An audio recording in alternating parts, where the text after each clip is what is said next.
ההיסטוריון הפרופסור יובל נוח הררי כאן באולפן, אולפן שישי. אז לפני הפרסומות שאלתי אותך על ההגדרה של מה שקורה כאן כרגע. האם זה רפורמה, מהפכה? אתה אומר זה משהו אחר. לא זה ולא זה. זה חד משמעי הפיכה, זה מקרה קלאסי של הפיכה. שאנחנו שומעים את המילה הפיכה, ונדמה לנו שזה איזה גנרל ברפובליקת בננות, עולה עם טור טנקים על הפרלמנט, זה הפיכה. ונכון, יש הרבה הפיכות כאלה, זה הפיכה מלמטה, אבל יש בהיסטוריה גם כן סוג מאוד מאוד נפוץ של הפיכות מלמעלה, שזה הממשלה עצמה עושה. ממשלה שהגיעה באופן חוקי לשלטון, ברגע שהיא בשלטון, משתמשת בכוח שלה כדי לדרוס את החוק, וכדי לנסות להשיג לעצמה כוח בלתי מוגבל. הרי, אני צריך לומר, הרי נתניהו טוען שאנחנו בדרך עכשיו להיות דמוקרטיה אמיתית אחרי השינוי הזה. זה דבר אחד, ודבר שני, האם זה מזכיר לך מקרים אחרים שהיו בהיסטוריה? להפיכות, כמו שאתה מתאר את זה. אז יש מבחן מאוד מאוד פשוט. מה ההבדל בין רפורמה להפיכה? רפורמה זה כשהממשלה עושה הרבה מאוד שינויים גדולים, משמעותיים, אבל מכבדת את מגבלות הכוח שלה, וגם כשהרפורמה מושלמת, עדיין יש מגבלות על הכוח של הממשלה. זה רפורמה.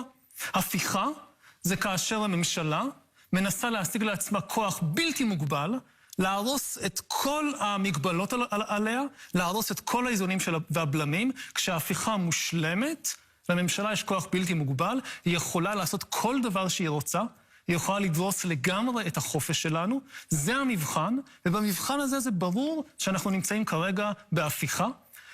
אנשים צריכים להפסיק לדבר על כמה נציגים יהיו בוועדה למינוי שופטים ופסקת התגברות וכל הדברים האלה. צריך למקד את תשומת הלב בשאלה אחת ויחידה. מה מגביל את הכוח של הממשלה? אם קואליציה נוכחית או עתידית תחליט למשל לשלול את זכות הבחירה מהערבים, לשלול את זכות השביתה מעובדים, לסגור תחנות טלוויזיה שלא מצאות חן בעיניה. מה מונע את זה? מה מגביל אותה? עד היום, בהיסטוריה של מדינת ישראל, היה לנו את הסידור הפאוטאצ'י הזה של קצת חוקי יסוד, בג"ץ. בג"ץ זה היה המוסד היחיד שיכול במצב כזה להתערב ולהגיד לממשלה, לא. בין חוקה. כן. אחרי איך שלא נקרא לזה יעבור, לא יש שום דבר שיגביל את הממשלה. אם הממשלה תקום בבוקר, הקואליציה תקום ותחליט, אנחנו עכשיו שוללים זכות בחירה מהערבים, או נשים שהולכות עם מכנסיים קצרות הולכות לכלא, אין שום דבר שמגביל אותה. זה השאלה היחידה שצריך שוב ושוב לחזור אליה. אתה מדבר על הפיכה, כלומר, זאת לא תהיה דמוקרטיה, אבל יש כאן דמוקרטיה, יש כאן בחירות, ממשלה נבחרת. לא יהיו יותר בחירות דמוקרטיות. אם הדבר הזה עובר, מה מונע מקואליציה, שנניח רואה שהיא הולכת להפסיד בבחירות לפי הסקרים, לשנות את חוקי המשחק? כאמור, פתאום לשלול את זכות הבחירה מהערבים, או לפסול מפלגות אופוזיציה מלהשתתף בבחירות, או אפילו לא ברמה של חוק. תחשוב אפילו ברמה של השר לביטחון פנים, אומר שהוא לא יכול לספק הבטחה נאותה לקלפיות ביישובים ערביים, אז לא ישללו חס וחלילה את זכות הבחירה מהערבים, אבל מישהו מאום אל-פחם שרוצה להצביע, שיתכבד וייסע לחדרה. 1,001 שטיקים וקונצים, שהיום הם מנסים לעשות אותם, בג"ץ עוצר את זה. ברגע שאין מגבלה על הכוח של הממשלה, אין דבר כזה בחירות דמוקרטיות. אבל אתה יודע, יש פה בסוף פוליטיקאי, ראש ממשלה שאנחנו מכירים אותו כבר 30 שנה בפוליטיקה, מישהו שעשה כמה דברים למען המדינה הזאת, הוא גם ליברל, הוא גם דמוקרט. זה לא אותו נתניהו? אני לא יודע מה עובר לו בראש, וזאת לא השאלה לשאול. זה כמו עם הגרעין האיראני.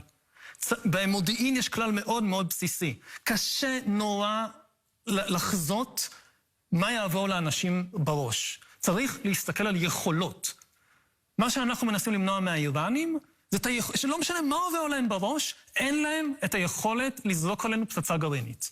זה הדבר החשוב. אותו דבר, יש פה פצצה גרעינית פוליטית. זה לא משנה מה עובר לנתניהו בראש עכשיו. מי יודע מה יעבור לו בראש עוד שנה?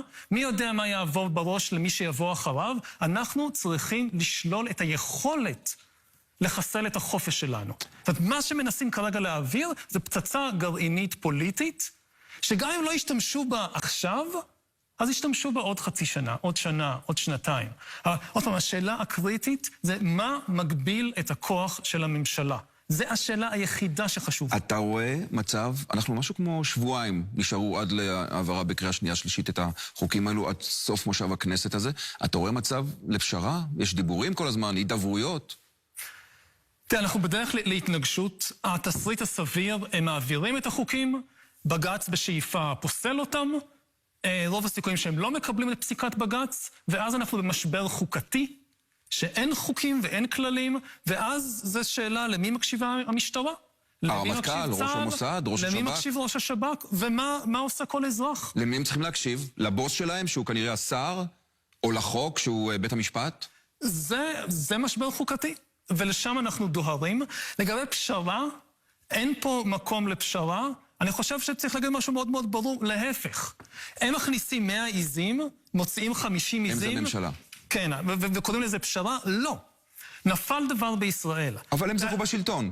כן, בסדר, זה לא נותן להם את הזכות להרוס את הדמוקרטיה הישראלית. תראה, 75 שנה, הדמוקרטיה הישראלית, ההגנות עליה, היו איזה פרטאץ' ישראלי רגיל, של קצת חוקי יסוד, קצת בג"ץ. מה שאפשר לזה לעבוד, זה שהם כולם רצו לקיים את הדמוקרטיה. לא היה באמת איום פנימי משמעותי עליה. מה שאנחנו גילינו בשבועות האחרונים, שיש מחנה משמעותי בישראל, שרוצה לחסל את הדמוקרטיה, לקחת לעצמו כוח בלתי מוגבל, ולקח לנו את החופש. להחליט עבורנו מה לחשוב, מה לאכול, מה ללבוש, לכפות עלינו את תפיסת עולמם. אתה יודע, המבקר שלך... ברגע שיש את זה, אי אפשר לחזור לחוקי המשחק הקודמים. גם אם יגידו, אוקיי, תשכחו מהכל, אנחנו מורידים את כל החקיקה הזאת מהשולחן, זה לא מספיק. במצב החדש אנחנו צריכים הגנות יותר חזקות על הדמוקרטיה, זה לא מספיק. רק בג"ץ והחוקי יסוד האלה. שוב, אם מישהו יש לו איזושהי בעיה עקרונית עם בג"ץ, זה לא חייב להיות בג"ץ. לא רוצים בג"ץ, אוקיי. בוא נמצא מנגנונים אחרים. משהו שירסן את הממשלה, שיכול לרסן, וכרגע אתה אומר שלא. מדינת ישראל בת 75, איך היא תראה בת 100? האם יש חשש, סליחה, שהיא לא תגיע לשם? חשש תמיד יש, ושוב, זה תלוי בהחלטות של כולנו.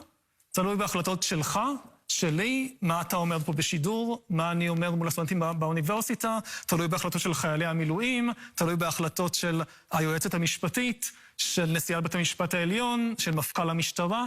אנחנו היום במצב שהגורל של המדינה נמצא בידיים של כל אחת ואחד מאיתנו, ואנחנו צריכים לחשוב טוב מאוד על ההחלטות שאנחנו מקבלים, כי באמת זה רגע מכריע בהיסטוריה של מדינת ישראל. אין לי פה דרך חזרה לנובמבר 22. הנשיא אמר אתמול שהוא חושב שנגיע לנקודת האל-חזור. כבר הגענו אליה. אין דרך חזרה. שוב, מהמצב כרגע? מהמצב כרגע אין דרך חזרה. אפשר להתקדם קדימה לכל מיני מקומות. אפשר להתקדם לדיקטטורה, אפשר להתקדם לדמוקרטיה הרבה יותר חזקה. אי אפשר לחזור אחורה לנובמבר 22 ולהגיד, אוקיי, בוא פשוט... לא, אין. קרו דברים וגילינו דברים שבאמת שינו לחלוטין את המצב.